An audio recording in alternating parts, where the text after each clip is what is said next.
Pacquiao, Mayweather. What would have been different had they fought, let's just say 5 years earlier? Because everybody believed they wanted that fight. We had been clamoring for that fight for 5-10 years. Had they fought 5 years earlier, is the outcome any different? Let's just say it would have probably been a controversial decision. Okay. You know, like a closer fight. But I still think that Floyd probably would have pulled it off. I really do think so. Pacquiao at the time, when he was coming up, when I fought him, he was literally a Pac-Man. Right. He was just chomping at me like there's no tomorrow. Right. He wouldn't stop. He wouldn't stop throwing punches.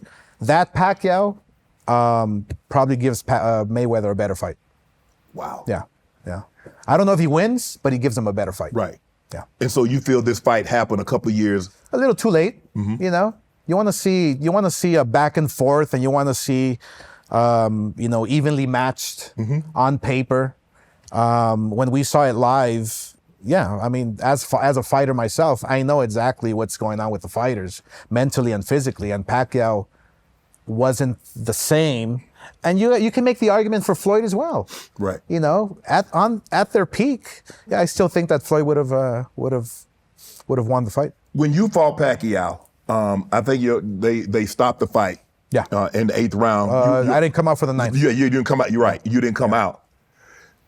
That had to be because Mexican fighters, you guys are prideful. Yeah. You guys are down that shield. And you're that, when we talk about Mexican fighters, we know they're tough. Sure. We know they're fearless, and they don't fear they'll walk through hell for a fight if they need to. Right. For you to not get up off that stool and take that bell in the night, what was going through your mind at that time, Oscar? Well, what happened in that fight, I was a zombie. I was drained. I think I had fought Bernard Hopkins at 160. 60.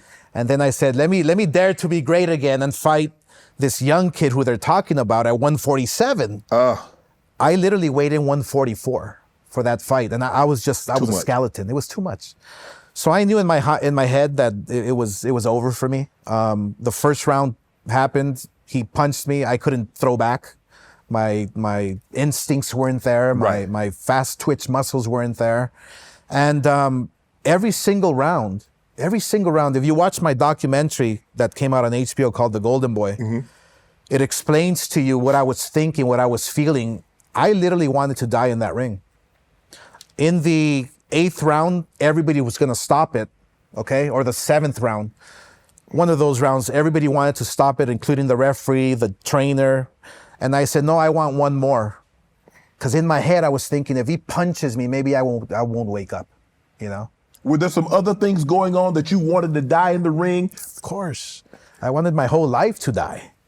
The whole life that I was living at the time, having to go through rehabs, having to go through, all this fame and money and women and this and that. It was just overwhelming. And now I can't perform. Now I don't have the last thing that I love, that I worked so hard for. I don't have it anymore. Right. So just end it here in the middle of the ring. Just punch me so I can die. Right. Wow. So did you underestimate Manny? Did you understand what he was? I think he moved up from 106 to 112 and had blown through everybody. Sure. 22, 20, 30, 35, 40, 47. Yeah. So you didn't underestimate him. You knew what he got Pac-Man that name for.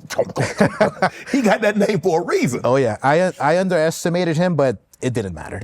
Even if I was a dead man walking. I couldn't. Why not take the fight at 54? I don't think they would have done it because he was like you said, he was coming up in weight. It was probably too much at the time. But even at 54, he probably still would have beat me. No shame in my game. Shane Mosley. So you fought Shane Mosley. Yeah. Like you said, there's one thing they can't say about you. I mean, people might say a lot of different things about you, but they can't say that you ducked anybody. No. You fought Shane? No, I fought Shane when nobody wanted to fight Shane. No. That was a hell of a fight. It was. What made Shane unique? Well, I've known Shane since we were kids. And, you know, him beating everybody, labeled as like Sugar Ray Robinson, not Ray Leonard, Sugar Ray Robinson. Because he had dynamite. He was amazing. And he can punch. Yes. But we grew up together, and I think we fought twice. I think he beat me twice, right? Or it was 1-1. So I knew what I was up against. You know, I knew why people didn't want to fight him. Right. So I said, you know what? Why not? Come on, let's go. Let's dare to be great again. So Staples Center, it was the first fight ever. We opened it up for the Staples Center. You from there. East LA, he's from Pomona. Yeah, he's from Pomona. Two Cali kids. Exactly. I mean, it was, Shannon, it was like the Oscars. Wow. It was crazy.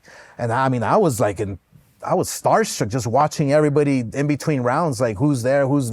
It was amazing. It was incredible. And I'm just happy that it was a great fight. It was an amazing fight. Yeah, I'm sad that I lost, but it was a great fight. In 1997, at the age of 24, you had 5 title fights in 1 year. Yeah.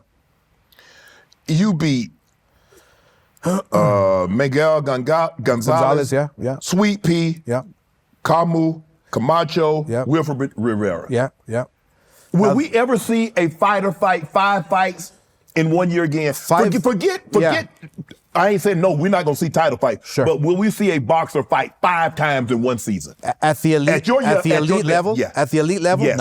No, we won't see it.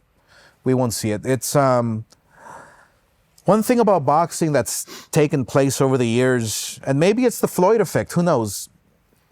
They now think business first. Okay. You know, and that's a big problem. It's a big problem. Fights are not being made because everybody wants to get, you know, the big chunk of the pie. Chunk. Of course. So there's not enough money to go around. So guess what? Let me fight this guy who is going to cost me pennies on the dollar instead of fighting Benavidez, you know, who equally should share the purse with Canelo. Or maybe 60-40. Give him 60-40, but you can't give him 80-20. 70-30. You can't give him 10-20. I mean, come on, it's not fair. Right. Yeah, it's not going to happen ever again. I wish it would, but it's just hard to make those fights happen because of the business. So, when you're a promoter and you're trying to put fights together, when you go to your fighter, you're like, okay, this is a fight that I think we can make happen. Yep. I think the split should probably be 55-45, 60-40. What do you think about that? You take it to the guy, Sure. and you know, y'all bounce ideas off of each other. Is that how it works? Yeah, I mean, it all depends on the opponent. It depends on, you know, how long he's been champion. Is he undefeated? Right. Does he have a fan base? See, that's important. A lot of fighters today think that they're superstars because they have a world title, but guess what? They can't sell a seat, which is a big problem, you know? Yeah. Once we get the fees from television, we have to sell tickets, sponsors, this, that, pay-per-views.